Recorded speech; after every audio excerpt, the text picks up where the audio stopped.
So the question is, how much is too much life insurance?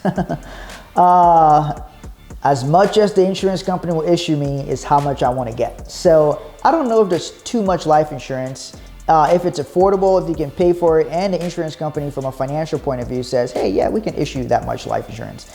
So I have millions and millions of dollars of life insurance on me. I'll get lots more on myself as we go on here, but it just comes down to your personal preference. A good rule of thumb is people should have at least 10 times their income in life insurance.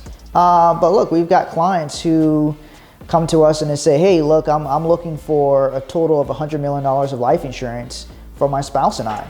I want $80 million of life insurance, $150 million of life insurance. So it all varies. Now, of course, these people are high income earners, high net worth individuals, so they have a different need than the average person, but that's what their need is. And so, or their want or desire is. So I don't know if there's such a thing as too much life insurance, but it comes down to the guidelines on how much the insurance company will actually issue.